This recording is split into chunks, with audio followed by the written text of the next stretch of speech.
السلام علیکم ورحمۃ اللہ وبرکاتہ. الحمد للہ وحدہ والصلاة والسلام علی من لا نبی بعدہ اما بعد. رب اشرح لی صدری ویسر لی امری واحلل عقدۃ من لسانی یفقہوا قولی. معزز سامعین، آج کی ہماری نشست جو ہے نبی کریم صلی اللہ علیہ وسلم کی کھانے کی صفات کے بارے میں. آپ کس طرح کھانا کھاتے تھے؟ آپ کا یقیناً ہر آپ کی ادا، آپ کا ہر عمل، آپ کا ہر طریقہ، اس میں ہمارے لیے دنیا اور آخرت کی بھلائیاں ہیں. اللہ کا قرب، اللہ کی محبت، اور وہ ہمارے مقتدیٰ، پیشوا، رہنما، رہبر سب کچھ ہیں اللہ کے نبی صلی اللہ علیہ وسلم. اور اللہ تعالیٰ نے ہمیں حکم دیا ہے کہ وما آتاکم الرسول فخذوہ وما نہاکم عنہ فانتہوا. جو رسول آپ کو دیں وہ لے لو، اور جسے روکیں اسے رک جاؤ. اور نبی علیہ السلام کی سنت سے پیار، آپ کے طریقے سے پیار، یہی صحیح دین ہے اور یہی وہ نجات کا ذریعہ ہے. تو ابن کعب، یہ شمائل ہے، کتاب شمائل محمدیہ مختصر جس پہ شیخ البانی نے کام کیا ہے رحمہ اللہ اور اس کی تحقیق کی ہے. تو عن ابن لکعب ابن مالک عن ابیہ، کعب رضی اللہ تعالیٰ عنہ کے جو بیٹے ہیں اپنے والد سے یہ روایت کرتے ہیں کہ ان النبی صلی اللہ علیہ وسلم كان يلعق اصابعه ثلاثا. آپ اپنی 3 انگلیوں کو جو ہے کھانے کے بعد جو ہے صاف کرتے ہوتے تھے اپنے منہ سے. یعنی ہاتھ سے کھانا کھاتے، ہاتھوں کی انگلیوں پہ جو کھانا باقی بچتا اسے آپ صاف کرتے. قال ابو عیسیٰ وروی غیر محمد ابن بشار هذا الحدیث. ایک دوسری روایت بھی ہے اس حدیث کے اندر، اور وہ ہے یلعق اصابعه الثلاث. 3 انگلیوں کو آپ چاٹتے اپنی کو.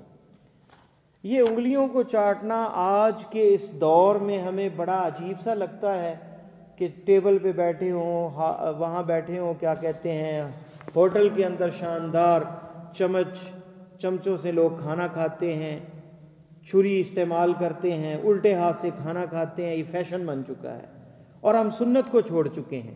اگر کوئی عمل کرتا ہے تو اس کا مذاق اڑایا جاتا ہے، پتہ نہیں یہ زیادہ بھوک اس کو لگی ہے یا یہ اتنا ہی کنجوس ہے کہ انگلیاں بھی نہیں چھوڑ رہا. حالانکہ یہ سنت سے پیار ہے. لوگوں کی باتوں کی مبادہ پرواہ نہیں کرنی چاہیے اس سلسلے میں.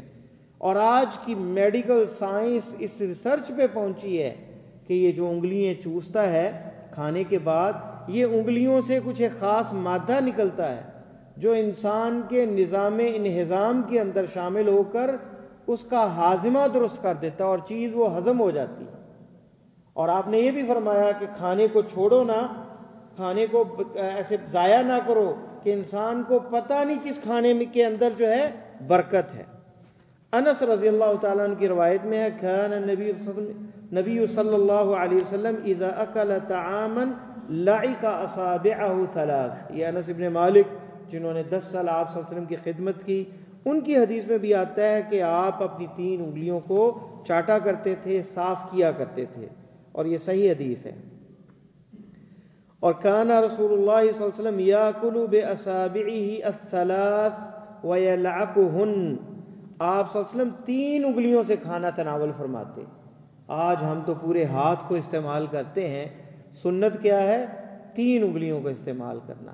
آپ اندازہ کریں 3 انگلیوں کو اگر ہم استعمال کریں گے تو کیا ہوگا؟ کھانا زیادہ نہیں کھایا جائے گا، کھانا تھوڑا جائے گا معدے میں، اچھی طرح چبایا جائے گا، پھر بیماریاں ہمارے قریب نہیں آئیں گی. آج ہم بہت زیادہ دبڑ کھا جاتے ہیں، اور ڈاکٹر یہ کہتے ہیں کہ معدہ جو ہمارا معدہ جو ہے اسے کھانا کھانے کے 20 منٹ بعد پتہ چلتا ہے کہ اس کے پیٹ میں کوئی چیز گئی ہے. ہمیں محسوس ہوتا ہے کہ میں بھوک ہے، اور کھاتے رہتے ہیں، اور پیٹ کی جو حاجت ہوتی ہے وہ ختم ہو چکی ہوتی ہے.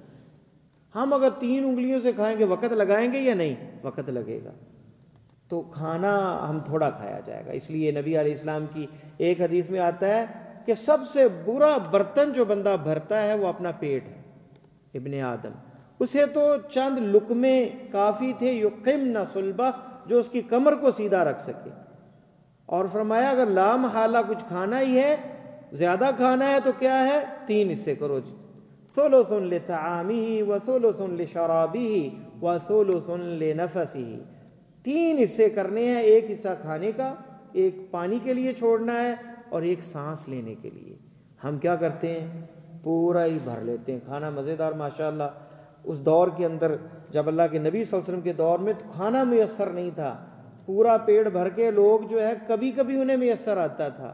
آج دنیا کھول دی گئی، آج جو بیماریاں ہیں وہ کس وجہ سے ہے؟ زیادہ کھانے سے۔ زیادہ کھا کے کسی کو شوگر ہو گئی، کسی کو بی پی ہو گیا، کسی کو کوئی مسئلہ بن گیا۔ دیکھیں اکثر لوگوں کے جو ہے نا جناب، پھر ہماری وہ واک ختم ہو گئی، گاڑیاں آئیں، آرام دہ زندگی آ گئی، جو کھایا وہ ہضم ہی نہیں ہوتا۔ تو یہ جتنی بیماریاں، مصیبتیں، اگر ہم سنت کو اپنا لیں تو اس سے جان چھوٹ سکتی ہے۔ نبی علیہ السلام کے پاس انس بن مالک کہتے ہیں کھجور لائے گی، اور نبی علیہ السلام جو ہے وہ کھجور کھا رہے تھے، وہو مقعن، یعنی آپ ٹیک لگائے ہوئے تھے، من الجوع، بھوک کی وجہ سے، یعنی اتنی بھوک تھی کہ ٹیک لگا کے بیٹھنا پڑا، ورنہ آپ ویسے بیٹھتے تو کمزوری کی وجہ سے، یعنی بندہ اس وقت جو ہے نبی علیہ السلام کے گھر میں مہینہ آگ نہیں جلتی تھی، اور اس کے باوجود وہ اللہ کے شکر گزار تھے۔ آج ہم کھانے اتنے کھاتے ہیں، اس کے باوجود ہم نہ شکرے ہیں، بس ہمارے یہ پورا نہیں ہوتا اور وہ پورا نہیں ہوتا۔ دیکھیں نبی علیہ السلام کی ایک حدیث، عائشہ رضی اللہ تعالیٰ عنہ، آپ کی ام المؤمنین عائشہ زکیہ طاہرہ مطہرہ، یہ مومنوں کی ماں، یہ ایک حدیث روایت کرتی ہیں۔ آپ اندازہ کر لیں آپ سب کی زندگی اور کھانے پینے کا طریقہ۔ ما شبع آل محمد صلی اللہ علیہ وسلم من خبز الشعیر یومین متتابعین حتی قبض رسول اللہ صلی اللہ علیہ وسلم۔ آپ صلی اللہ علیہ وسلم اور آپ کی آل، آپ کی بیویاں، بچے، سب جو کی روٹی تھی جو سخت بڑی ہوتی ہے، اس وقت جو زیادہ تھا، تو جو کی روٹی سے 2 دن لگاتار پیٹ بھر کے نہیں کھانا کھایا، یعنی 2 دن مسلسل نہیں گزرے کہ مسلسل پیٹ بھر کے کھایا ہو۔ ایک دن ملا تو پتہ نہیں پھر 10 دنوں بعد، 15 دنوں بعد، ہفتے بعد کب جو ہے پیٹ بھرنے کا موقع ملا یا پیٹ سیر ہو کر کھانے کا موقع ملا۔ تو فرماتے ہیں ما شبع، اس شبع سے مراد کہ وہ جو حاجت ہے وہ یہ نہیں کہ پیٹ بھر لینا۔ نبی علیہ السلام کلا و حاشا ایسے نہیں تھے، آپ بہت زیادہ کھانے والے نہیں تھے، بلکہ اس سے مراد ہے جو جسم کی حاجت ہے جو وہ پوری ہو جائے، وہ پوری نہیں ہوتی تھی۔ حتیٰ قبضہ، حتیٰ کہ آپ اس دنیا سے رخصت ہو گئے۔ تو یہ اندازہ کریں۔ اور ما كان يفضل عن اہل بیت رسول اللہ صلی اللہ علیہ وسلم خبز شعیر، ما كان يفضل عن اہل بیت رسول اللہ، یعنی کوئی بچتی نہیں تھی خبز جو کی۔ اور ایک روایت میں یہ ہے ابن عباس کی، یبیت اللیالی المتتابع طاویا هو واہلہ لا یجدون عشاء وكان اکثر خبزهم خبز شعیر۔ نبی علیہ السلام کتنی راتیں بھوکے سو جاتے، وہ اور گھر والے، انہیں رات کا کھانا میسر نہ آتا، اور ان کی اکثر جو روٹی ہوتی تھی وہ جو کی ہوتی تھی۔ تو اندازہ کریں اس کے باوجود رات کی عبادت، تہجد۔ اور عائشہ رضی اللہ تعالیٰ عنہ کہتی ہیں کہ نبی علیہ السلام کے پاؤں مبارک میں ورم، پاؤں سوج گئے، اور فرمایا اے نبی اللہ، اما غفر اللہ لک ما تقدم من ذنبک وما تأخر، اللہ نے آپ کے اگلے پچھلے گناہ معاف کر دیے، اس کے باوجود اتنی عبادت۔ تو کیا جملے آپ نے ارشاد فرمائے، افلا اکون عبدا شکورا، میں اللہ کا کیا شکر گزار بندہ نہ بن جاؤں؟ اور یقین جانے ہمارے اندر شکر آ جائے نا تو اللہ کی نعمتوں کی جو ہے بارش آ جائے، کیونکہ اللہ تعالیٰ کا یہ وعدہ ہے لئن شکرتم لازیدنکم، اگر تم شکر کرو گے تو میں تمہیں اور عطا کروں گا۔ یہاں خاص نہیں کیا کہ پیسے، کوئی کچھ بھی، آپ عبادت کرتے ہیں اللہ کا شکر ادا کریں۔